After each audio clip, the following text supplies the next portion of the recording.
So 21 of the IT and the D show here in Robert E. Wicks. And the great irony is that we're 21 and we're not drinking. That's well, you maybe not. Yeah, I'm. Cheers, Jeff. Cheers. Yeah. We drank yesterday for all four of us for like 2 weeks.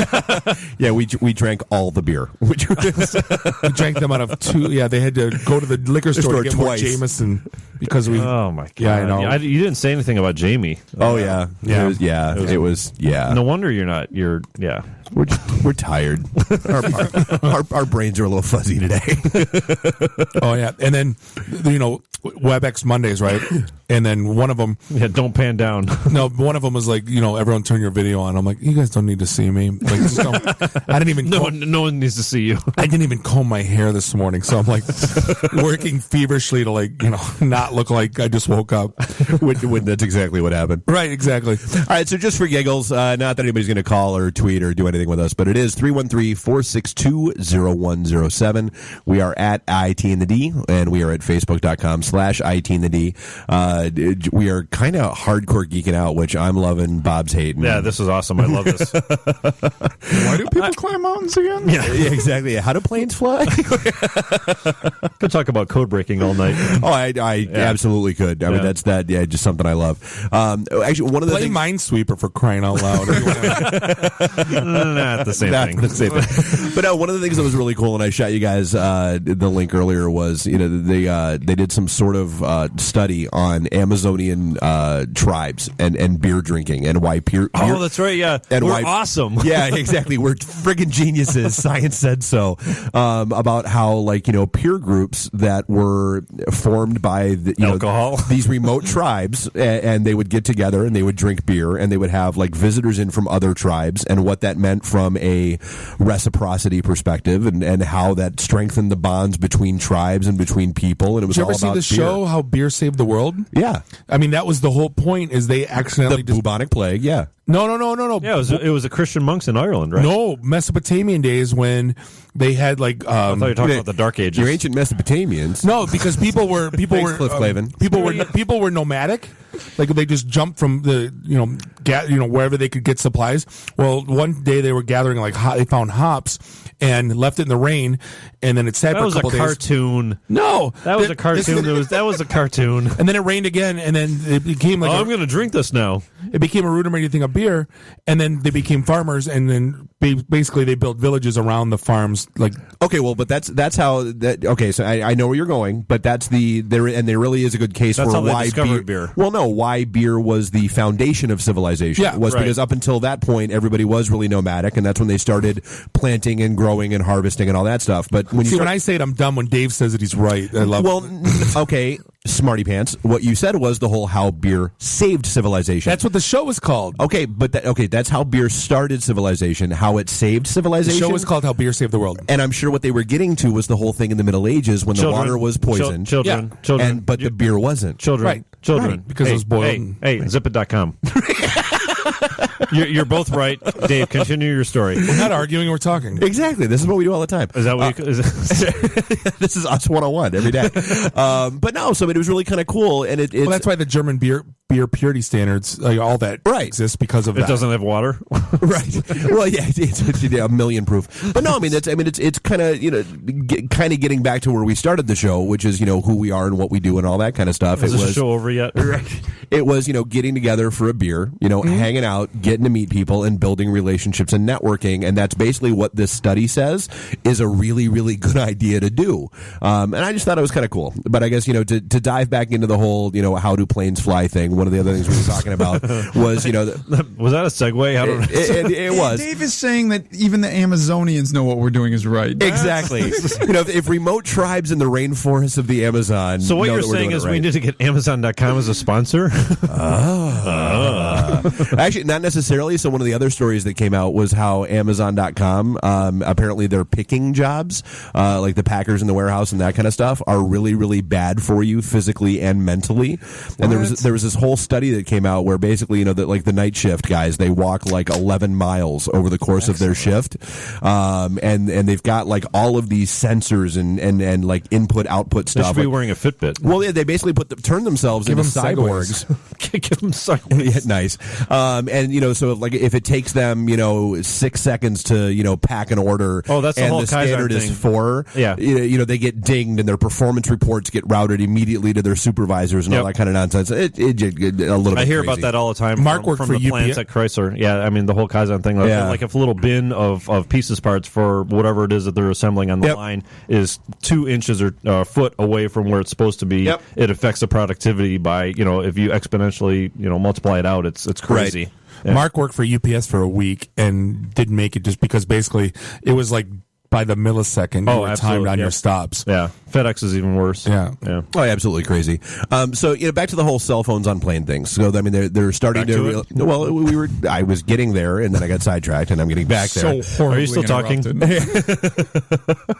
So they're apparently that's what he does with Bob every day. Just interrupts each other. We do. That's basically how every conversation we ever have I'm goes. right. Listen Bob to me. tells a story. Dave retells it and says he's right. No, you don't know what you're talking about. I have the Let me idea, then explain Dave forgets about it, and then 2 weeks later he goes, I got this great idea. Oh, so he's after. Oh, okay. Do we have to talk about the Clubhouse BFD story? Do we have to talk about the... I think it goes, It goes both ways. Yeah. Take. Well, I'll splice that one with the he had a foot long. But no, so they're starting to relax the rules about cell phone use on planes, and basically, I still don't think this is a really good idea. Nothing good can come of this. Because even though they're saying, okay, you can do everything except talk, people are going to be talking on the phone. Bob, as a seasoned traveler, what say you? Keep your effing mouth shut. Exactly. You know what? I have a rule. I like small talk, like kind of like the self-serve friends, like Just a the little Fight Club chit-chat. thing. Yeah. Before the plane takes off and right when you're like kind of landing, it's very rare. Like when I was a platinum elite and I had first class, I mean, it was almost like you talked the whole time because you knew they were in business. Right. In coach, I don't talk to, like, small talk in the beginning, small talk at the end. Do not even, nothing in the. So it's like a men's room. It's like an understanding thing. Nobody talks. Well, because like the guy Eyes forward, no look left, no look right. Exactly. Yeah. No, because what happens is like the guy behind me doesn't stop talking the whole flight, and he tells his life story, and his dog's name and his kid's name, and it doesn't make any sense why he's. And the guy sitting next to him is bored out of his mind. And you just want to, and it's kind of like the guy that cuts you off in the highway, and you speed up just so you can look at him, like and just give him that eye, Give him the evil eye. Like when you stand up to get your luggage, you just turn around and go, "Who in the? I'm listening to you for 2.5 hours. Like, stop talking." That would be a good experiment for social media. Say, hey, Sally, make sure she studies good for her test next week, and just be like, how do you know that? Well, because I listened to you for 3 hours. For on 3 the plane. hours. Well, there was that great thing you emailed out today, where the story about girl on subway who won't shut up and talk on her cell phone, and and obviously the person on the other line is her husband who's insecure because she's saying, oh no, it wasn't with him from sales, it was with my boss, and yes, you're the only man in my life, and no, that and she just won't shut up. So finally, the guy next to her gets sick of listening to this and leans over into her phone and says, "Would you just come back to bed already?"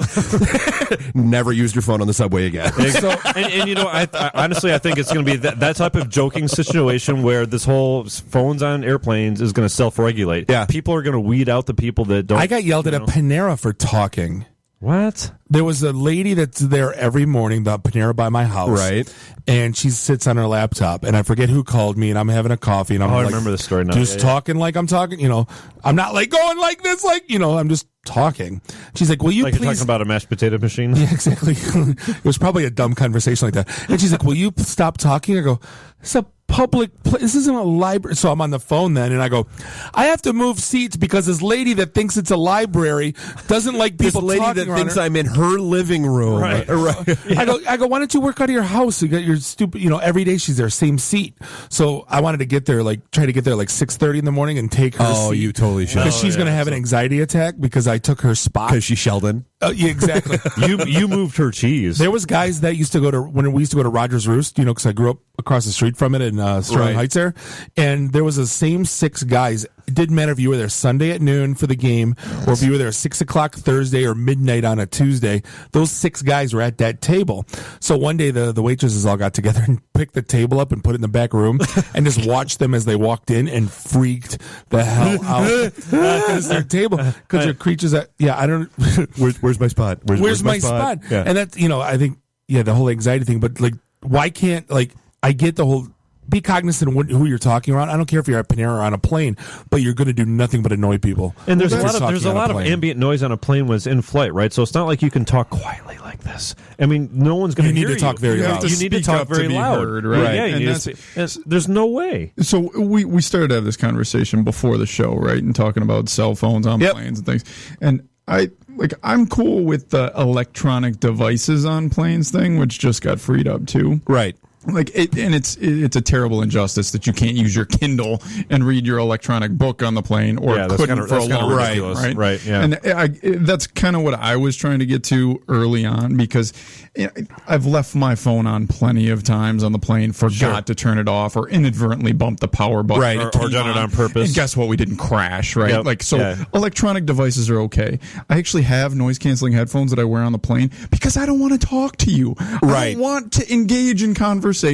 I don't want to hear what you have to say. The woman in Vegas on the way back that wanted to tell me about the Nickelback concert that she was at and how kick-ass it was kill me now, kill me now, kill me now. The headphones on, and she was still trying to talk to me, and it's just like, lady, that's the universal signal. A hint. Like, I'm putting these on, and they're Bose noise canceling headphones. The universal symbol for I no longer. Somehow you can still hear her in the Sky Mall magazine for what this thing does.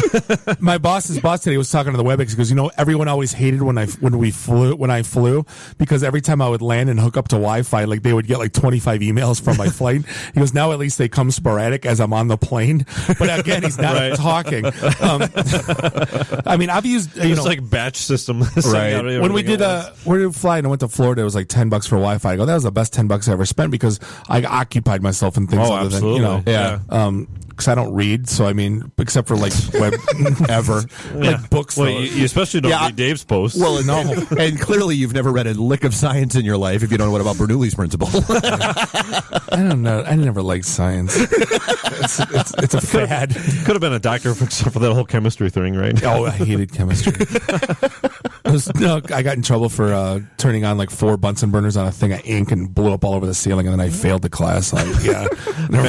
And yet you'll spend your Sunday mixing up fake blue tarp water. I did. I laughed. That was the best time I ever had. See, it's all about finding the analogy that makes it worthwhile in a PLP. Absolutely. What were we talking about? Talking on planes. Cell phones on planes. Snakes on a plane. Who knows at this point? That's what I was going to be. Right. No, but the kind of the corollary there is, there are people that are kind of tweaking out because they're saying that in 2017, the phone companies can start cutting landlines. And basically no longer on purpose? No longer offering landline service as of 2017. Good riddance. Well, again, comfort factor for some people. Like at the old house, that's old school, dude. That's old school thinking. Okay, but at the old house, how many people fear change the layout in Facebook and see how many people panic. Oh, I'm sorry that free service that you're using changes all of a sudden. Yeah, but so like the alarm system at my old house, the only way it worked was to a landline. That's the only way it could work. Guess what? You have a cable internet connection. Okay, what if the power? So that's VoIP. If I lose power and something happens, my alarm system no longer works and can't contact anybody to let them know. That defeats the purpose. That was it's backup for all that. Yeah. Yeah. So I mean, it's and then there are. I mean, so for those and you've got people that keep the landline in case of emergency, in case of power outage, and that kind of stuff. I was just playing devil's advocate. Well, and the other part of it is there are places that don't have great coverage, and the only thing they have is landlines, and so they're worried about that it's going to kind of turn into the whole part of the healthcare debacle that's going on. Is if you live in a rural area, you might only have one plan available to you. Well, if you live in a rural area and you only have one phone carrier available to you, and they decide that region is not profitable, and they send you a letter that says, hey, guess what? 90 days from now, you will no longer have a landline.